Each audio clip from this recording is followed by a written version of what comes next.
the Battle of Petrovaradin in the year 1716. One of the most decisive field battles in early modern European warfare, and a turning point in the long struggle between the Habsburg monarchy and the Ottoman Empire. This was not a desperate last stand behind walls. This was not a slow war of attrition.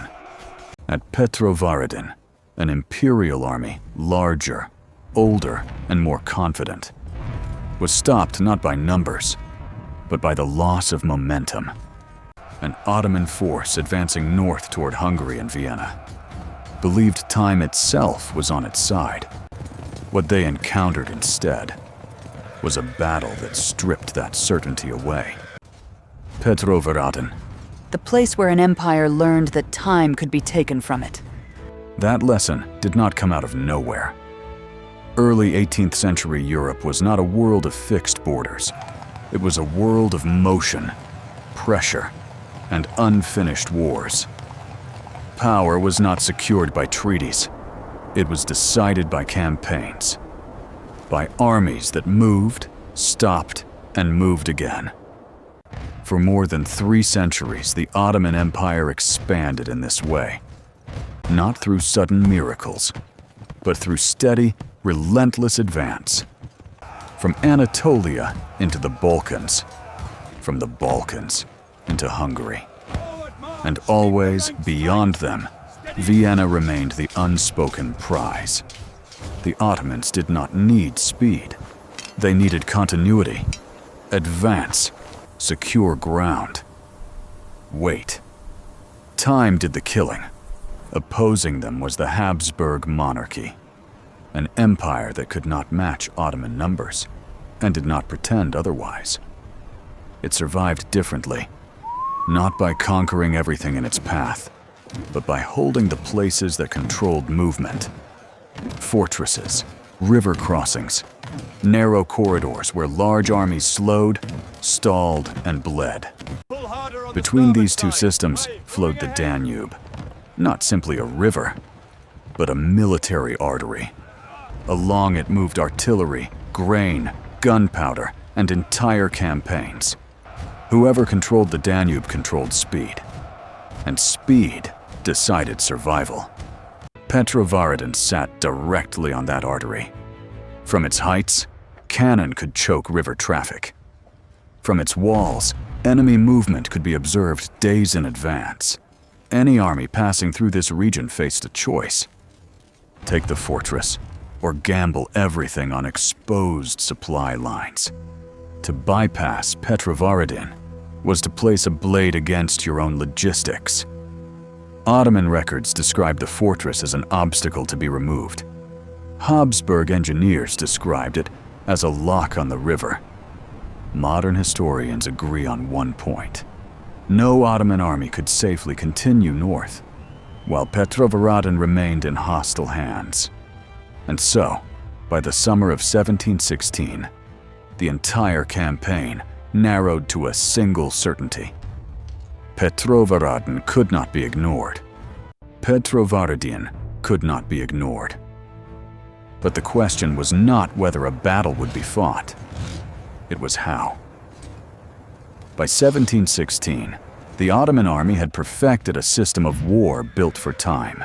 A system designed to move forward without haste and without pause. Its strength was not a single blow. It was pressure.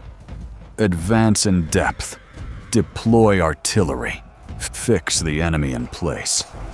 Let days and logistics do the work. Ottoman commanders expected Petrovaradin to follow this pattern. A siege would form. Lines would tighten. Resistance would thin with every passing hour. Time had always favored them. But such a system came with a cost. It depended on coordination, on orders moving cleanly from command to column, on units deploying in sequence, not chaos. And coordination took time. Across the river, a very different understanding was taking shape. Prince Eugene of Savoy did not believe Petrovaradin could survive a long siege. He knew the numbers. He knew the imbalance of supply and he understood one hard truth. Waiting meant failure. So he chose a different war. Not a war of endurance, but a war of disruption. His goal was not to destroy the Ottoman army outright. It was to deny it the one thing it required to function: rhythm. Habsburg infantry were trained not to hold ground blindly, but to advance, halt, withdraw, and advance again. Always in order, always under control. Artillery was not massed for spectacle. Guns were positioned to strike movement, not walls. To hit columns while they were forming.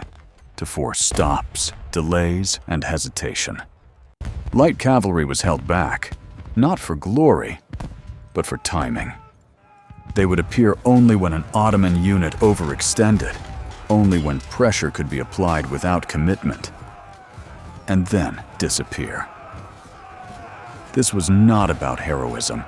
It was about tempo. If the Ottomans could deploy as planned, they would win. But if that deployment was broken, not once, but repeatedly, the entire system would begin to fracture. Two armies now stood before Petrovaradin, not just with different uniforms, but with different ideas of how war was supposed to work. One believed time would always obey mass. The other believed time could be taken, if struck early enough. What happens when an army built to advance is forced to stop again, and again, and again. The Ottomans began to deploy at dawn, not in panic, not in haste. Lines of infantry moved forward in practiced order. Artillery teams dragged heavy guns into position. Cavalry spread wide along the flanks, watching the ground. Everything followed the rhythm they had trusted for generations. That rhythm didn't last. Before the siege lines could tighten, before the artillery could settle, the gates of Petrovaradin opened. Not wide, not in defiance, just enough. Habsburg infantry stepped into open ground. No charge, no shouts. Steel moved forward at a walking pace. Ottoman commanders hesitated.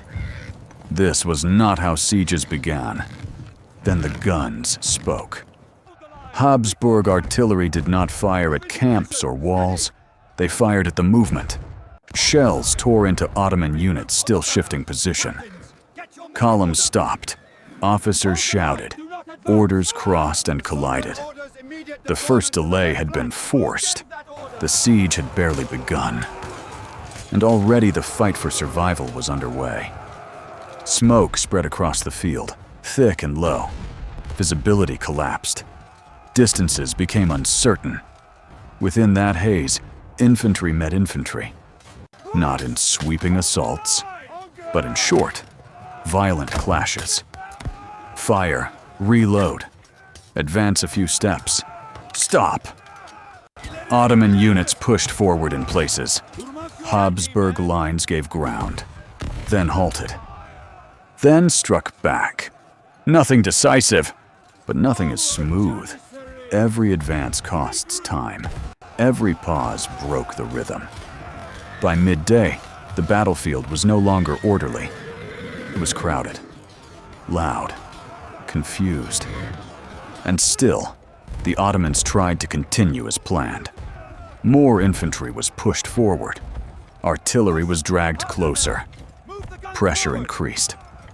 That was when the second phase began. Habsburg units did not stand to be crushed.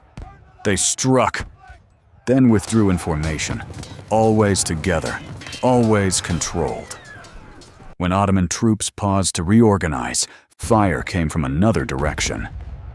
Light cavalry appeared on the flanks, not charging deep, not committing, striking exposed units, then vanishing before a response could form.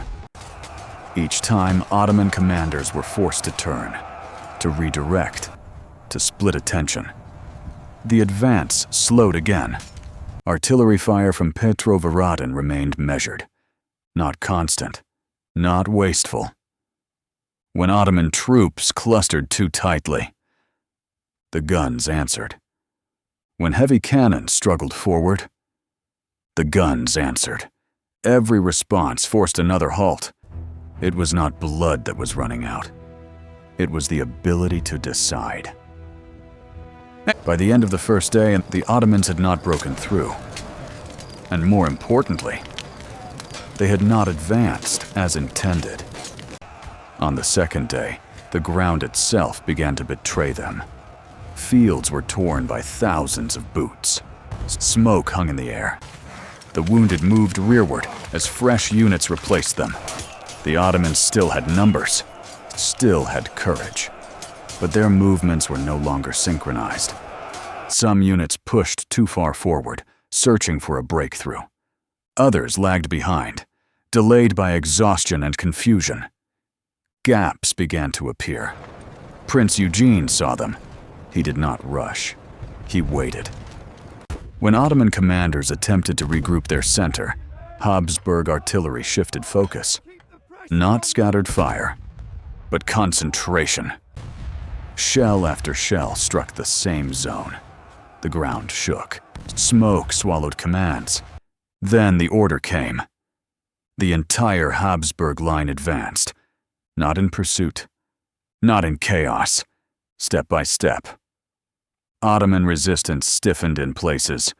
Close combat erupted. Steel met steel. But cohesion was gone. When one Ottoman unit fell back, its neighbor could not support it. When another held a position, the line beside it had already collapsed. Prince Eugene committed the cavalry, not for a reckless charge, but to cut movement, to sever connections, to turn disorder into collapse. What began as a withdrawal turned into a flight. Artillery was abandoned. Supply wagons clogged the roads. Orders arrived too late, or not at all. By midday, the outcome was clear. The Ottoman army began to retreat across the entire front. Not from cowardice, but from necessity. Prince Eugene did not pursue recklessly. He did not need to. The battle had already been decided. Petrovaradin still stood, and the momentum that had carried an empire north for centuries lay broken on the field. By the end of the third day, the field belonged to the Habsburgs. The Ottoman army withdrew south in disorder. Thousands lay dead or wounded. Heavy guns were abandoned where they stood. Supply wagons burned along the retreat routes. The losses were serious, but not fatal for an empire.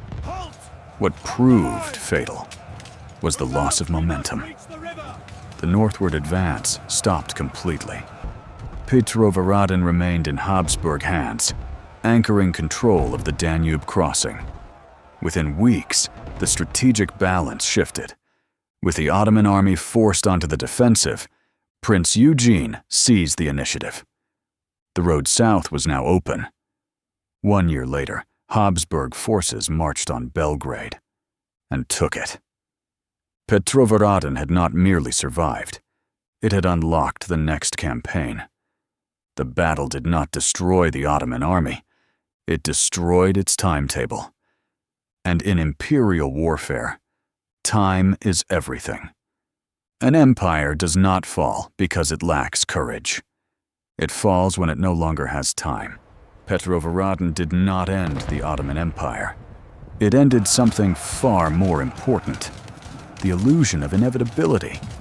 For generations, Ottoman armies had advanced north with confidence. Campaign after campaign followed the same rhythm. Momentum was assumed. Time was taken for granted. Petrovaradin shattered that assumption. The empire survived, but its certainty did not. From that moment on, every northern campaign carried hesitation. 1 year later, the consequences became visible. With Ottoman momentum broken, Prince Eugene moved south. Belgrade fell in 1717, and in 1718, The Treaty of Passarowitz confirmed what the battlefield had already decided. The balance of power in Central Europe had shifted. The lesson of Petrovaradin is not about numbers. It is about control. Time is a weapon. Who decides when a battle begins? Who forces the enemy to react? Who controls rhythm and terrain? Controls the outcome. This logic extends beyond war, in strategy, in business, in decisions made under pressure. Those who act too slowly lose options. Those who act without timing lose control. Petrovaradin reminds us of a simple truth. History does not always turn on destruction. Sometimes it turns when time changes sides. If you believe history is more than the past, subscribe to the channel and continue the journey. Where time decides the fate of empires,